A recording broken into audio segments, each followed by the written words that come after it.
Good morning, ladies and gentlemen. Welcome to the 14th TED Talk organized by DIME Comunicaciones and Comunicare Digitale. We are very pleased to welcome today very relevant and great speakers coming from 5G community, industry, and stakeholders. A very interesting debate, focal points on 5G and verticals, discussing and talking about media, health, automotive industry, very, very interesting in this sense. So for one day, I will not your moderator. For sure, you are very lucky today because we host Jorn Krieger from Broadband TV News, a very amazing journalist and colleague. So he provides to manage the Tech Talk today. For sure, we will have answer from the audience, and you are live from the social channels, YouTube, Facebook, Periscope, and LinkedIn, and Connect, coming from the European Digital Forum. So the last information from me, is that next Thursday, December 3, we will have the first Tech Talk organized by 5G MAG, the 5G Media Action Group, talking about 5G broadcasting, again, at noon for 45 minutes. Again, great speakers, and I invite you to join the next Tech Talk. But now it's time to give the worst presentation and contribution to Jorn and the speakers of this 5G and Verticals Tech Talk.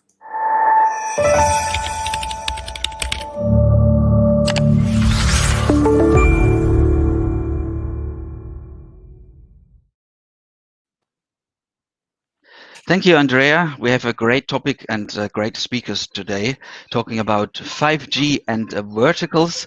And when we're talking about 5G, I think it makes sense to have 5 people on this panel. And they're from all different European countries, representing all different organizations and companies at different levels of the chain. This should be an interesting discussion, and I think nobody can better introduce themselves as the speakers. So I'd like to welcome Colin on his little introduction round first. Thank you very much, and good afternoon. So my name is Colin Wilcock, and I'm chairman of the board of the 5G Infrastructure Association, which is an association that tries to be the voice of all things 5G for European industry. As members, we have not just the big companies, the Nokias, the Ericsson, the Orange, we also have the SMEs and the academic. So we have one association which tries to be all things for 5G. And I'll go into a bit more detail about that later. Thank you. Thank you. Jordi. It's Jordi Jimenez, and I'm the head of technology of the 5G Media Action Group. So we are an association dealing with media, and in this sense with media production and contribution, and also media distribution, which are the fields in which we believe media and 5G both can have a big impact in the industry. Very interesting. Francesco. I'm a professor in University of Insubria and SDA Bocconi, but I am also Chief Strategy Officer of S3K. That's a cybersecurity company, the second largest in Italy after Leonardo, who is in charge of integrated cybersecurity, meaning critical infrastructure protection, meaning also cybersecurity itself, and intelligence. Thank you. Over to Greece, Panagiotis. Hello, I'm Panagiotis Demestikas. I am a professor at the University of Piraeus, working on high-speed networks and on intelligent networks. But also for 8 years now, I am one of the founders of Wings ICT Solutions, which is an SME in Greece. We are technology experts working on wireless, AI, IoT, and also visualization technologies, but we supply solutions to verticals. By verticals, I will talk later and explain myself better later. The categories are the environment, for instance, quality, networks and infrastructure like utilities, energy, Production and manufacturing, like food, I will have an example later on how 5G can transform that industry, and also in service sectors, for instance, health or security. So thank you very much. Looking forward to the talk, and thank you for organizing. Thank you very much. Yanis. Thank you. Good afternoon. My name is Yannis Neokosmidis. I am the CEO at Insights Consulting, a consulting company established in Luxembourg, dealing with the business aspects of the ICT sector. My main specialization is on consulting, on investment and strategic decision-making in ICT. I'm looking forward to discuss with you on this very interesting topic about 5G and verticals. Thank you. Thank you. And we can already see from this first glimpse that we'll address both the academic world, the science and research, and the commercial world. That's, of course, business cases and monetization opportunities and investment opportunities. So this should be really interesting. I'd like to start with you first, Colin. You've already quickly mentioned your involvement in the 5G world, and maybe you can quickly give us more details on the impact of the 5G PPP partnership program and the organization you stand for. Yes, thank you very much. So maybe I could share just a few slides to give people an impression of what we are doing. So if we go on to the next slide, I have a nice picture of the 5G Infrastructure Association, which I mentioned, who I'm representing here, that's trying to be the voice of European industry in all things 5G. And one of the key things that we do there, as well as providing policy for the European Commission and other people and trying to set things like spectrum policy and other stuff, is research. So if we go on to the next slide, here we can see the details of this 5G PPP partnership program. So this was a 7-year, 700 million euro funded partnership program, which was trying to bring leadership to European industry in all things 5G. And you can see it's split into 3 different phases.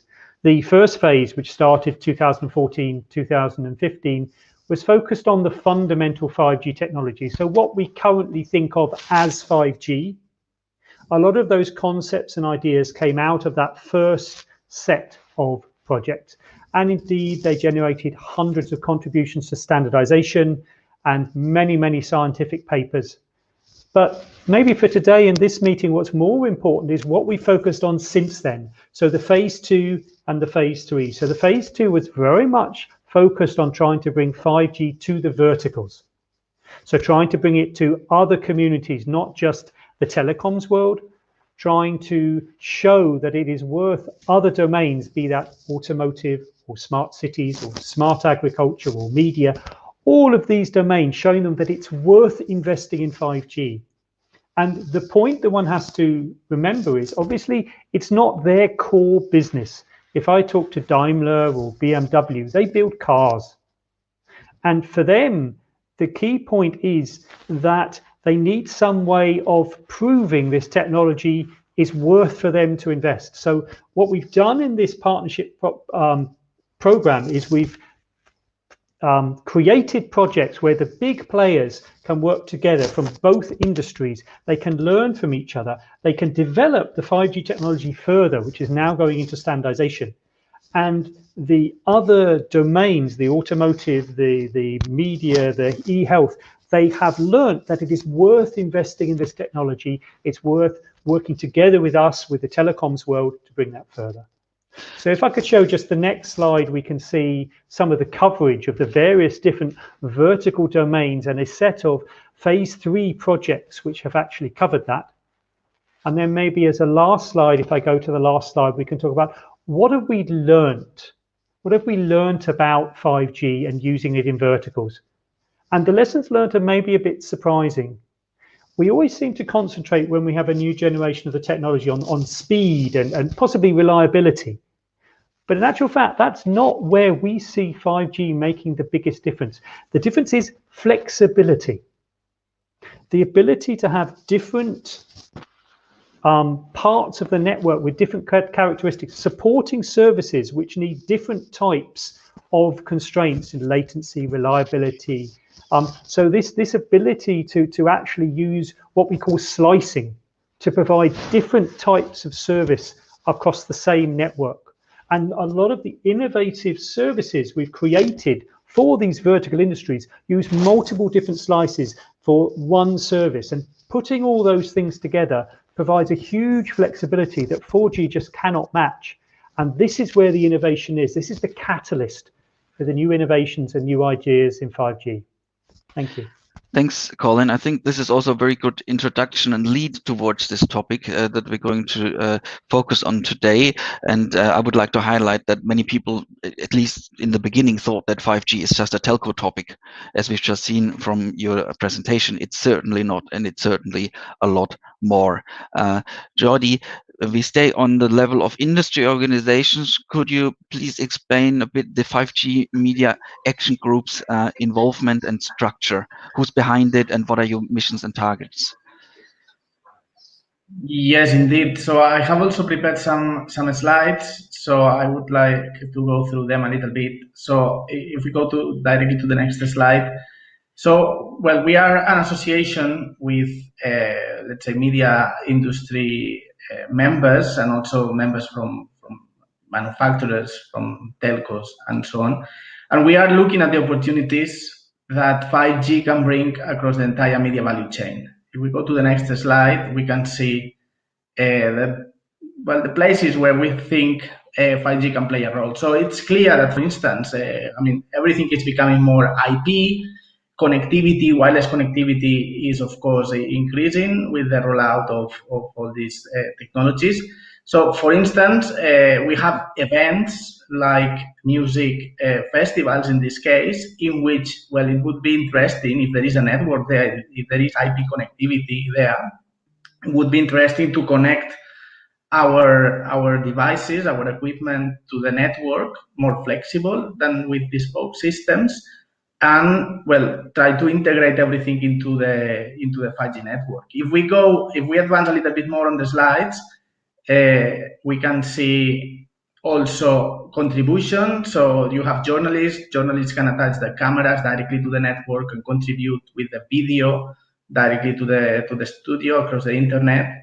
Let's say with more flexibility. It is true that we need also high throughput and low latency. So it's a mixture of everything. So flexibility of the network, configurability, automation, throughput, latency. Well, we expect that everything will come in small steps. If we go to the next slide, we also see a domain of production or remote production or distributed production. I think we will be seeing this more and more as networks become more available.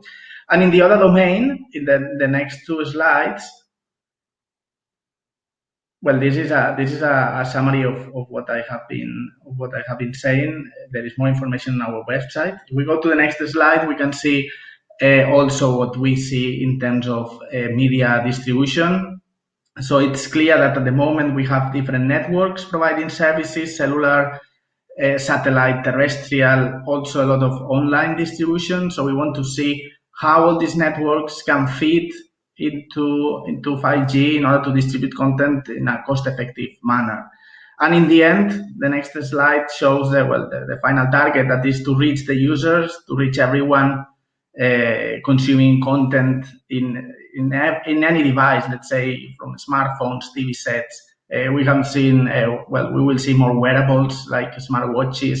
We will see connected cars where content can be consumed, radio, TV, and whatever. So all these domains is what, let's say, what we are investigating in 5G MAC. We have members participating in 3GPP, and yeah, we are dealing with all what the possibilities that 5G, and I have heard also that 6G is coming, so we will be for sure having a look at all the possibilities that all these technologies open to evolve the media industry. Thank you. We can see that there is already great impact on the media industry in 5G applications, from production to distribution, including contribution. We'll address a few use cases later on. Francesco, would you like to explain a bit your activities in 5G and verticals?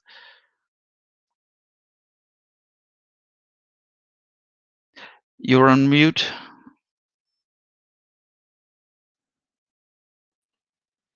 Thank you. Sorry. 5G as a wireless network are a critical infrastructure for enterprises, and for this reason, they are one of the main concern of our company. We are involved in many different industry, defense, telecommunication, manufacturing, in ensuring reliability of networks.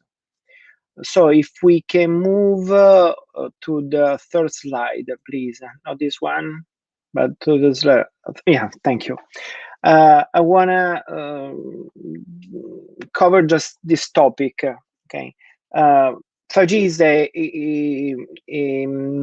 it's an opportunity for everybody, for many industry, for the industry itself, for telecommunication, and for final users. But I want to stress that the problematic side of the 5G rollout. As we can see in this slide, Europe is the third market in the world, but it's a particular market because in perspective, this is a situation in 2025.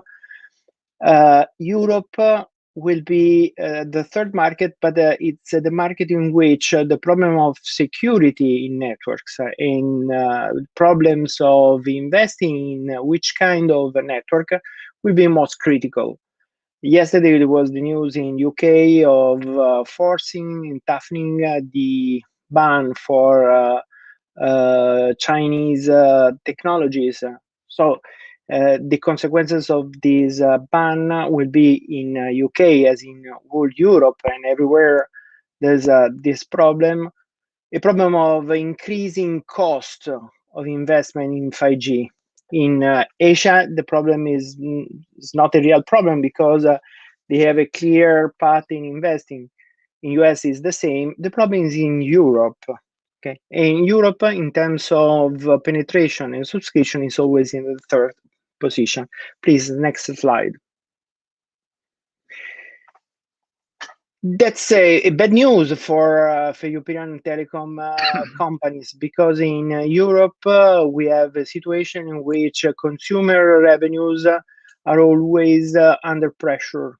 This is just a forecast updated to October for revenues forecast in main countries, in which Italy is the strongest, has the strongest negative impact because of the lockdown, but also in UK, in Switzerland, and so on and so forth.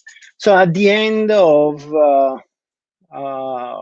the month of October, we have a situation in which this year revenues are minus almost minus 4%, and next year will be the same. But also there is a cut in investment for this year from the next year.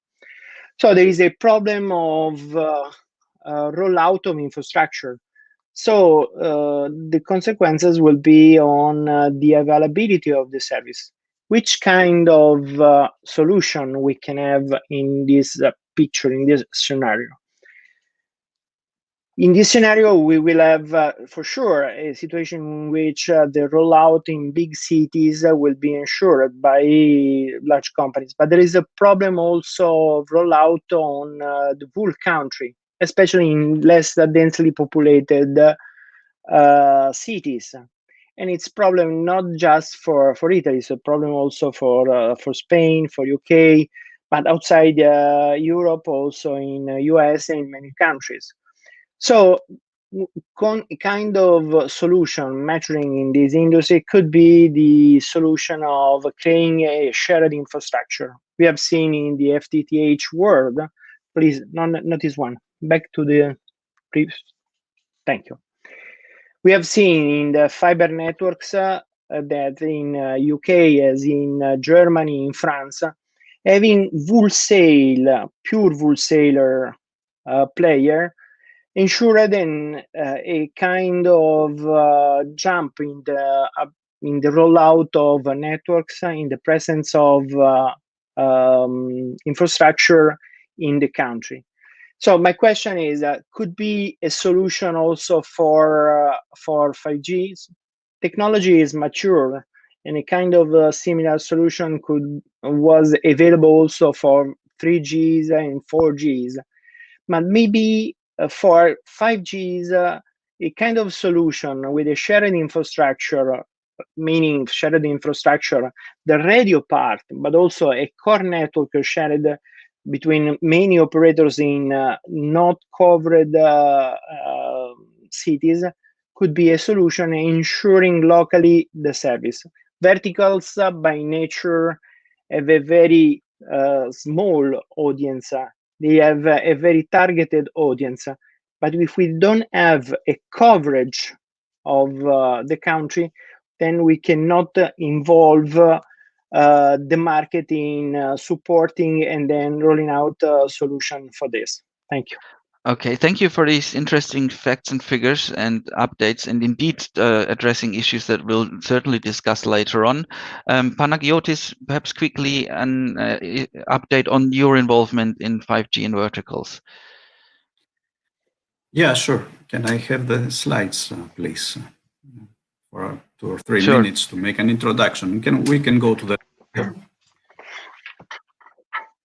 next. Yeah. So as I said, Wings is a company that, even though has expertise in technology, we are working on vertical. So you can see on the upper left-hand side, the fact that we're working on the environment, on air quality, on networks and infrastructures like utilities, like transportation. We are working on production and manufacturing, so factories or on the way food is produced, and also on health. Let's take let's stick to health. All these are transformed by wireless technologies today, and we believe that 5G will enable us to take further steps, to improve our efficiencies and the quality of the solutions that we offer. We can go to the next slide and just say a couple of things on 5G. 5G has a lot of cool technologies, new spectrum and edge and cloud, and enables artificial intelligence. But we should not forget, I think, one vital thing, that we will have 3, let's say, enhanced types of services. We can use the enhanced mobile broadband to transform a lot of our applications, for instance, with VR. We can connect sensors much more efficiently. We can do it today, but even as the numbers will go up and the requirements will go up, we will manage to do it more efficiently. And also there will be that will enable us to connect with ultra high reliability and low latency and enable also new applications. So we should not forget the services that 5G is bringing. So in my company, what we are doing in the next slide, we can see, next slide please, we can see some examples that I will detail in the next one.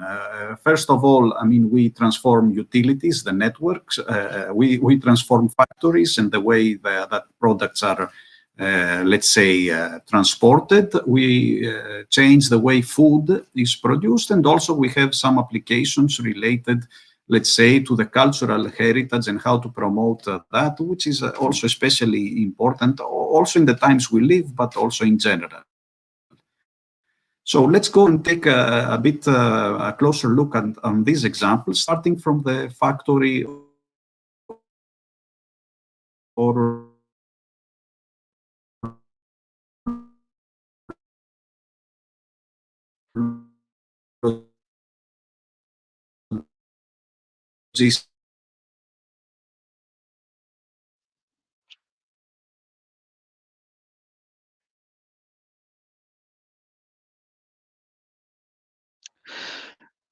I think we've had some technical issues regarding the video link, and yes, you've come back online. Okay. You've just lost your signal. Okay. So I think I'm better now. So on the warehouse case, which has, let's say, the robotics, and we will have products through 5G next year, to improve the efficiencies and strategic partnerships. Phase 2 that you see, we can have transportation transform, so monitor the content, but also make sure that we have aspects like green driving while the products are transported in the logistic domain. And also phase 3 is that we live in a world that will still have borders or domain. So we are working on cases in which operations like customs, like security, like border surveillance are also transformed. All these have been a lot accelerated through projects, of course, but also they are in our product line now. In the next slide, we will see a next example, which is related to aquaculture. Here, one could say that, okay, with you need the water quality, we can monitor the environment through technologies that we have today in order to minimize the footprint.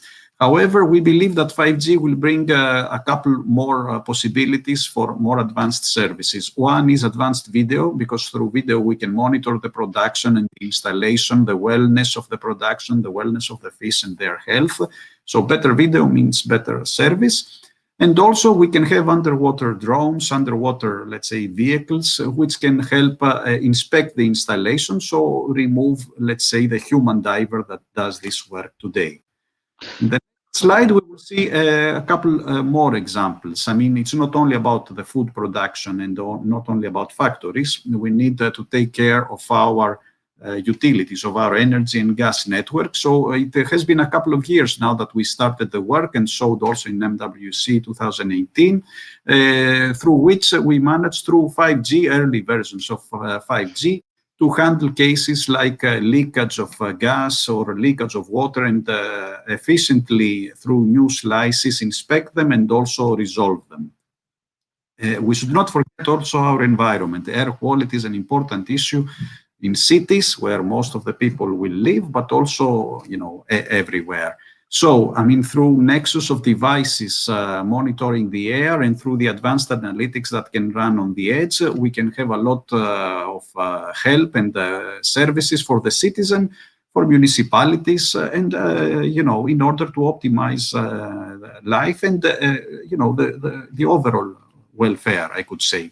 So the last example that I would like to talk about is, as I said, the culture. We live in times and we are confined, but also in general, time is not enough to visit everything and learn everything. So we believe very much that, through 5G and the AR, VR technologies, we will have a market related to museums, related to the cultural heritage, which is rich in Europe and also in other parts of the world. And such services are beginning to happen already in Athens and beyond. So one last message from my side. Okay, often we are faced with a question, or we were faced with a question, I mean, 5G, what will it bring, etc. I think we should be a bit optimistic and also take into account that wireless has transformed and is transforming our life. For instance, there is already narrowband IoT, through which we can do a lot of things and bring a lot of services in cities, municipalities, etc. 5G for sure will bring additional features, to say the least, to enrich our applications. But also, I think eventually we will see the first steps towards a revolution in the way we work and live, which I think will be further progressed through the beyond 5G and 6G generations that maybe we can talk later through a question. Thank you for this overview. Yanis, maybe a few words on your main focus points. Yes, could you please share my slides? Next one, please. A few words about Insights, which is an advisory and research firm supporting its clients towards making informed decisions on market purchases and strategic decisions. We have three main activities. The consulting, where we are working side by side with our customers in order to help them make the right investment and business decision by providing them the appropriate tools and industry insights. We have also the research pillar, where we are participating in European projects. For example, the 5G related projects, we have participated in Charisma and Sesame in the first phase of 5G PPP projects. In the second one, we have participated in 5G City, and now we are working on the affordable 5G project. However, we have also private contracts, especially with the government of Luxembourg, where we have supported the government in order to devise the national 5G strategy. We have also prepared the call for 5G projects, pilot projects, and now we are working along with the government on a policy project regarding the setup of an ecosystem, a 5G-related ecosystem, and the coordination mechanism in Luxembourg. Next slide, please. I would like to show you a graph from KPMG showing the great value to be unlocked regarding the enterprise and private networks, which are mostly related to verticals. Apart from the high value, we can also see that the manufacturing, let's say, vertical is more mature at the moment to unlock value. This also can be accompanied by several benefits, both for the manufacturers and the clients, the customers. More efficient, more increased productivity, customization, high quality of end products, etc. Next slide, please. However, we can see that there are still several challenges and issues to be addressed in order to see this value in 5G and verticals. For example, it seems that it is mandatory to set up ecosystem and partnerships, since operators cannot anymore provide such services alone. There is also an uncertainty in the business case. We have also seen it in the interviews performed during our last project with the government of Luxembourg.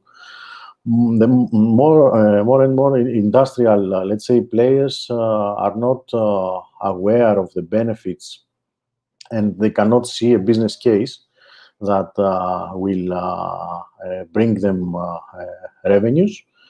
Also, another obstacle is the lack of standardization. And the last one, which is, in my opinion, the most important, is the spectrum allocation models and the spectrum sharing models. It seems that I think I can also further elaborate it later, but a few words now. I think more European countries have already allocated the 700 megahertz band. Half of them in the band of 3.56 gigahertz and less in the 26 gigahertz.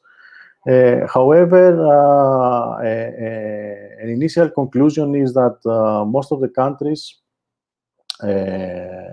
are stuck on traditional models of spectrum allocation, and only a few countries have reserved some bands for the verticals and enterprises.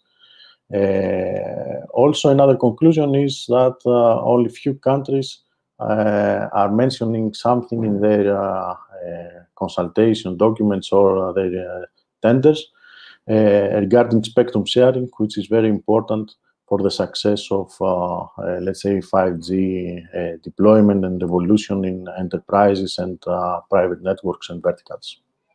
We can further discuss it later. Thank you very much, Yanis. Now, in this first half of our discussion, we've heard all about what 5G can do and how our speakers are involved with their companies and associations, and industries in this topic. Now it's time to hear from you, the audience. As Andrea mentioned, you're very welcome to submit your questions through the chat box, and we've already have a few questions coming up, and I'd like to address them now because they do cover a lot of topics we have on our agenda anyway. One for Colin. Can I ask you what is the most evident difficulty in Europe on 5G and how it is necessary to get out of the impasse also due to the pandemic? Well, thank you for the question. Europe is a strange one. Indeed, the whole area of 5G is quite interesting because it's easy to get the perception that Europe is far behind in everything to do with 5G. And in terms of rolling out the first version of the technology, there is some truth there, though there is some catching up going on now. But I think we need to see 5G in the broader sense that the promise of 5G, or one of the key promises of 5G, is this verticals aspect, which we are discussing today. And in those terms, Europe is not doing too badly. If you look at, for example, the trials, so using the 5G technology together with the key vertical players to show the technology works. If you look at the number of trials in terms of verticals, the most of those 5G trials are actually taking place in Europe. So clearly, there is a lot of work on, shall we say, what I'd like to call full 5G. So 5G that doesn't just support telecommunications services, like a lot of what's being rolled out today, certainly in other parts of the world, which concentrates more on, shall we say, massive broadband. So fast connections for, I won't just say teenagers, but you know what I mean. It's more for users and masses of data, rather than necessarily focusing on the verticals, because a lot of the features for verticals in 5G are currently being standardized. So that's what's currently going on in 3GPP, trying to bring in the features we need for verticals going on.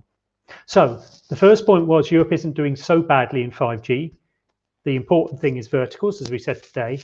In terms of what are the challenges with Europe, well, the challenges are also the strengths. So one of the key things is it's a very heterogeneous landscape. So if, for example, if you look at somewhere like China or America, there is one organization that's responsible for all of the regulation there. And that means things like spectrum are relatively easy because there'll be one organization that will do it for the whole country.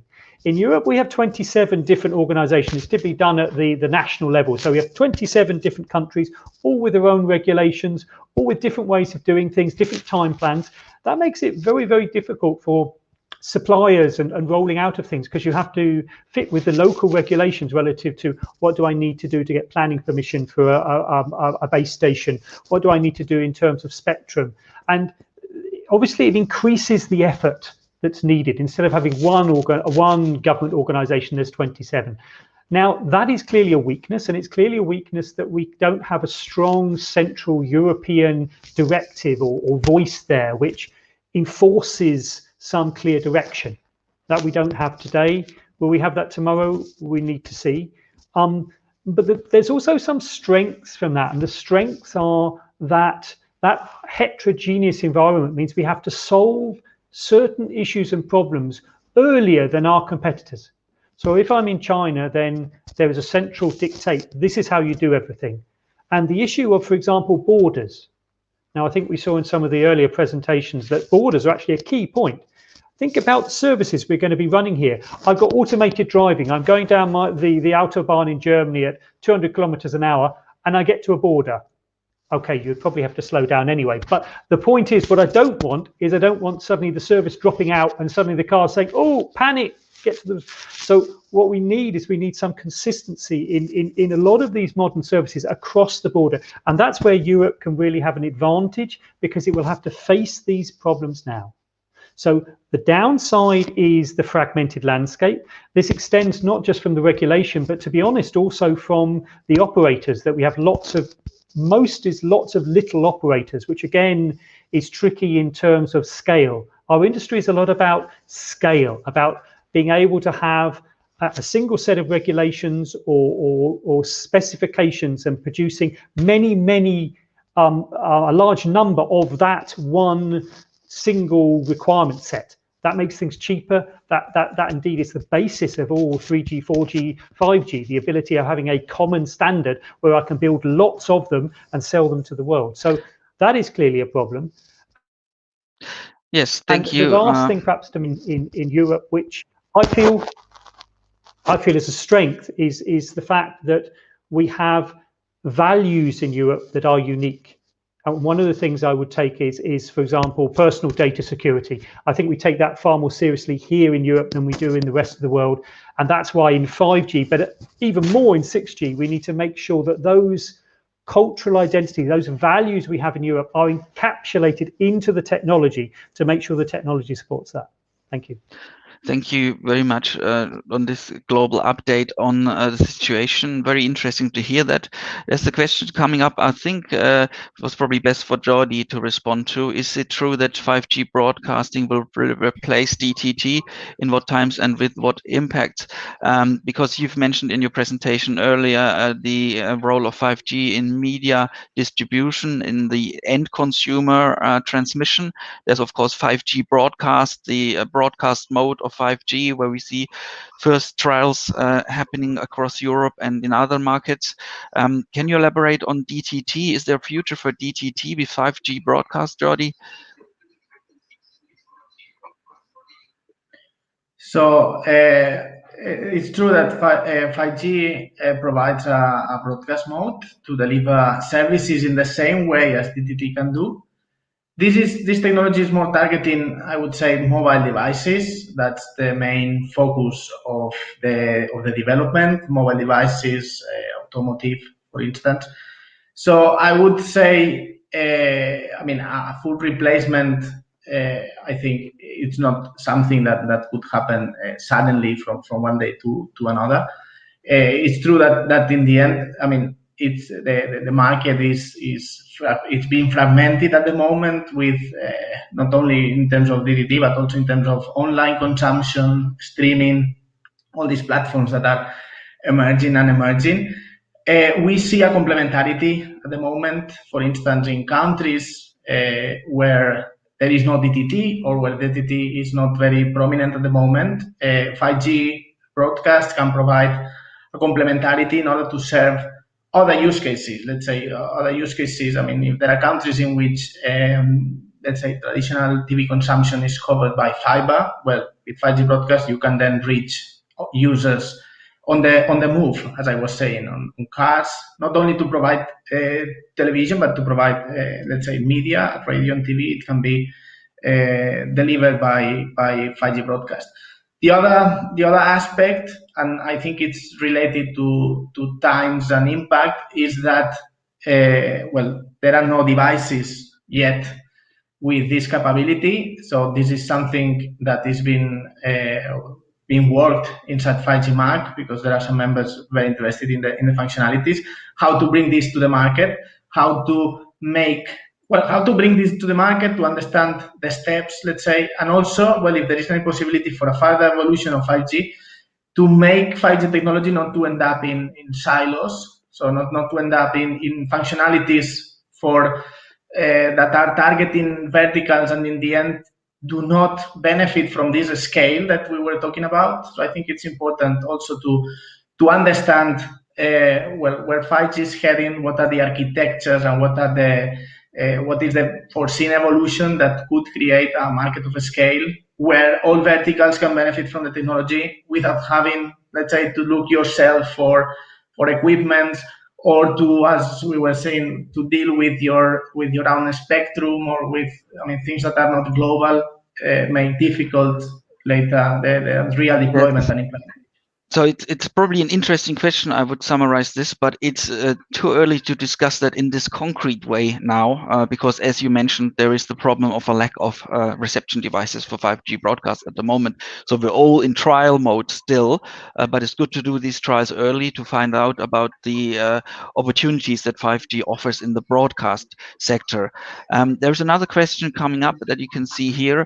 Among all in the 5G verticals, which will be the most interesting from economic and technical point of view?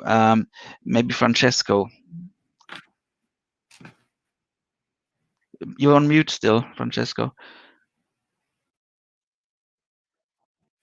Sorry, I always forgot. Don't worry. Sorry. As was shown in the slides of Yannis before, in the research by KPMG, the most mature sector, the most mature vertical is manufacturing.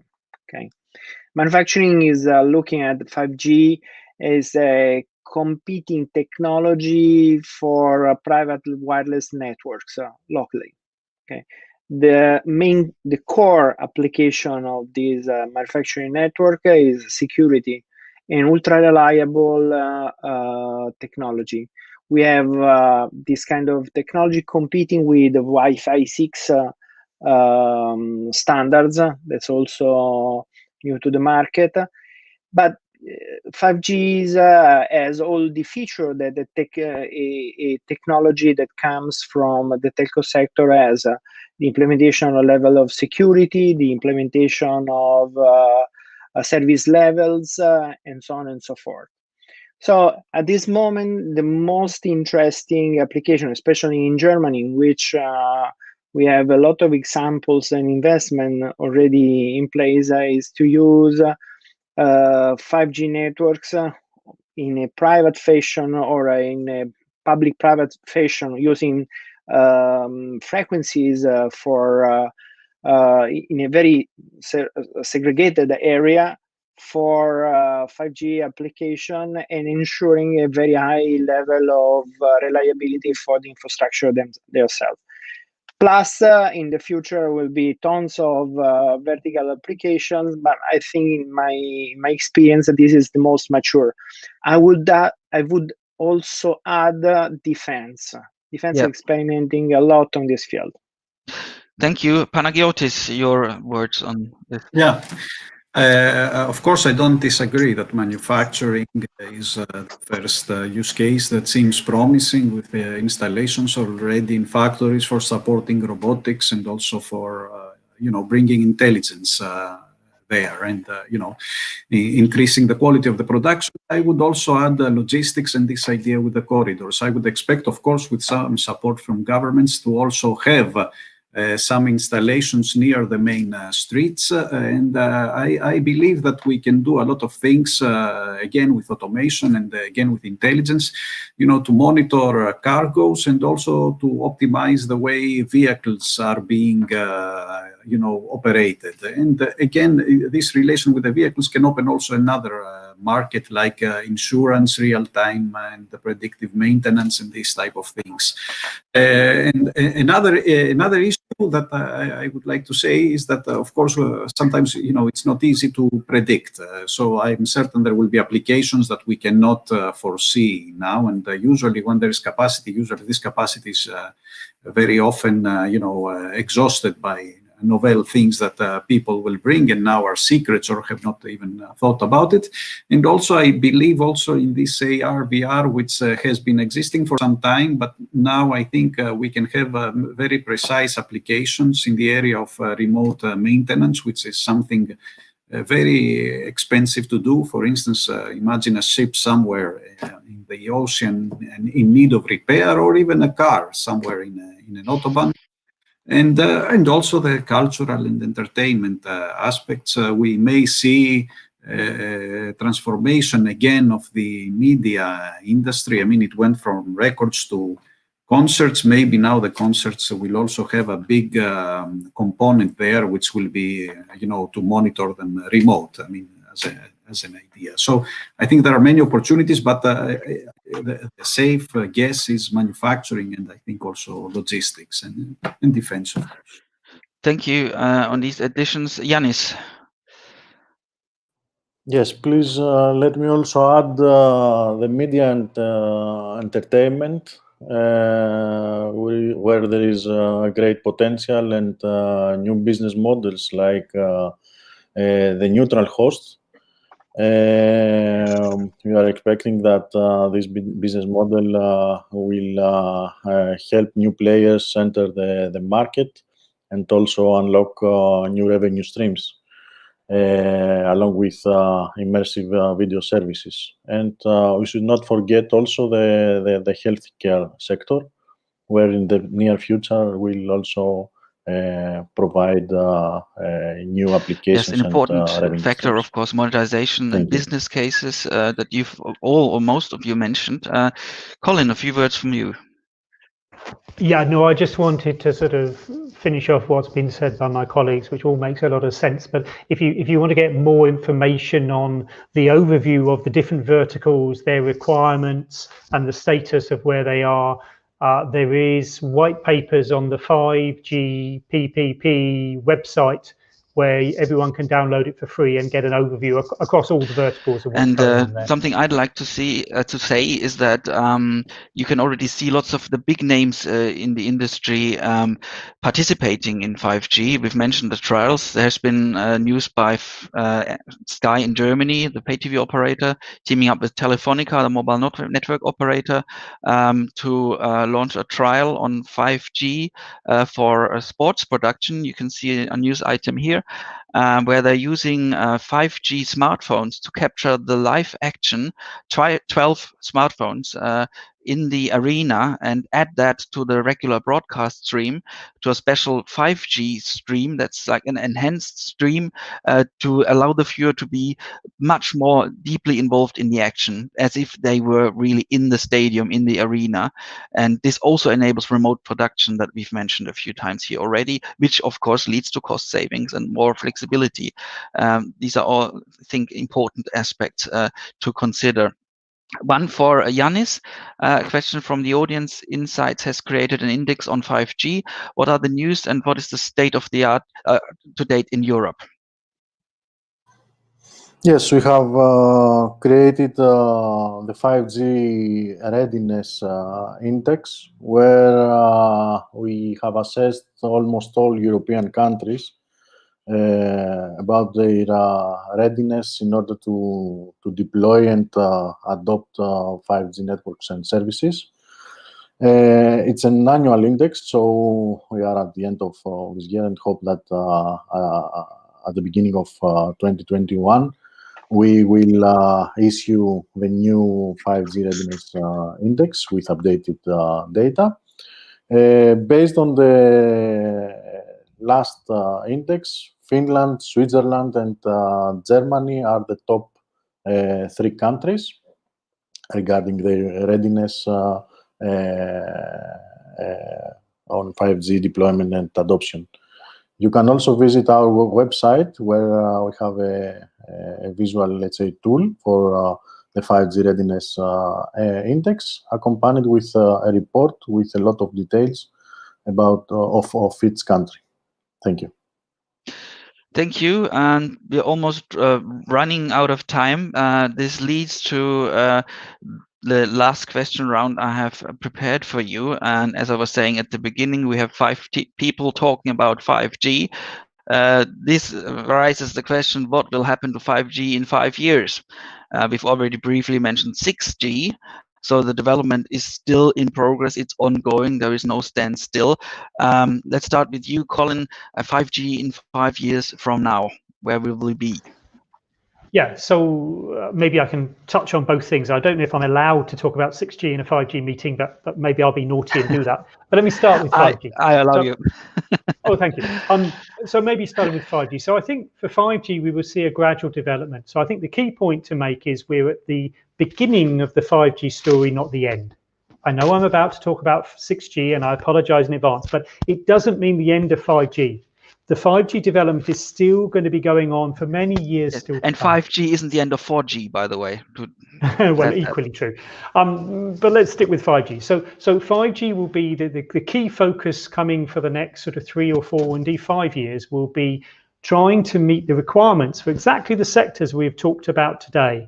So you can see we've got these different industries which are beginning to use 5G, and we will see this digital transformation of industry increasing as this technology is proven and as the features of that technology expand to actually meet the needs of these different industries. So a gradual increase in the networks, a gradual increase in the use of 5G in these different industrial domains. Some of the industrial domains will be relatively short term and start using it now.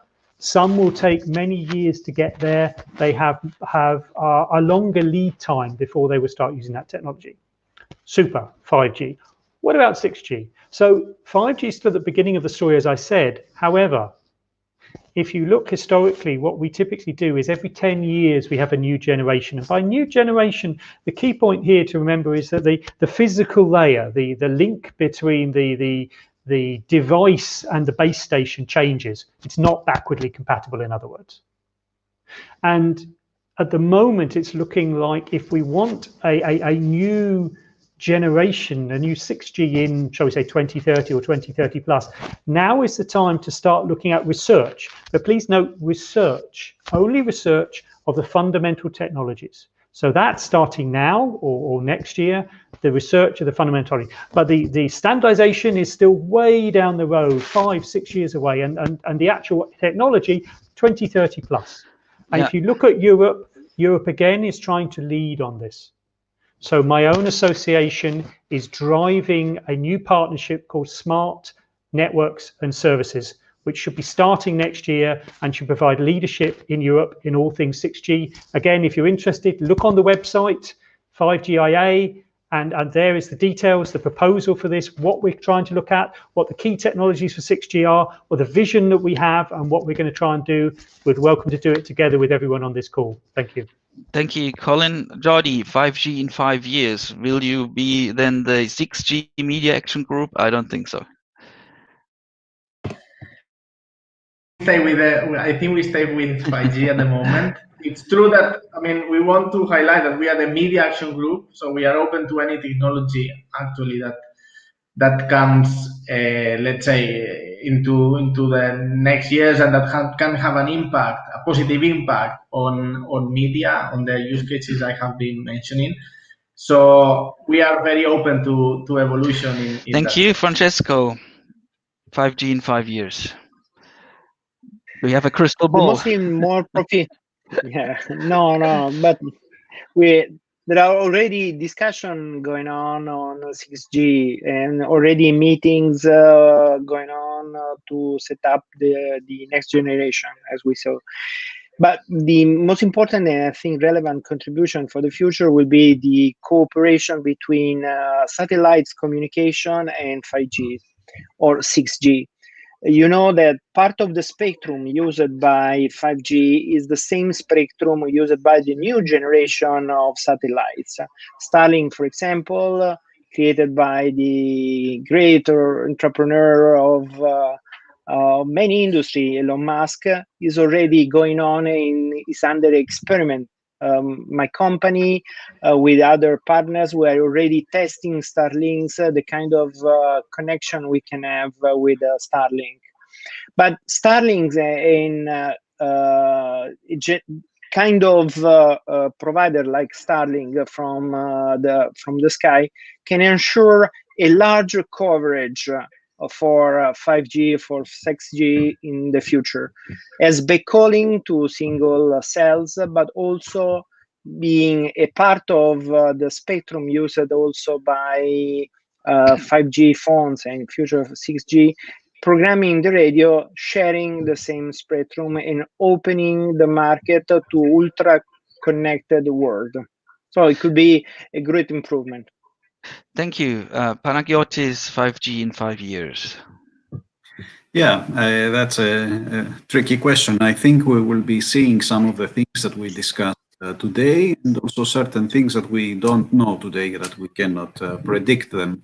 In my company, there is already a group that enhances the applications in the direction that I just explained, in order to bring all these new features that 5G can enable us to do.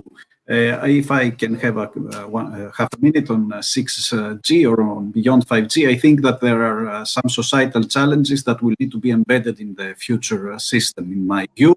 One is environmental sustainability. We add technology, we add spectrum, we add, edge, clouds, etc. So I think we need to be careful on the energy and be as sustainable as possible. This has started today, but it will be intensified in 6G, I think.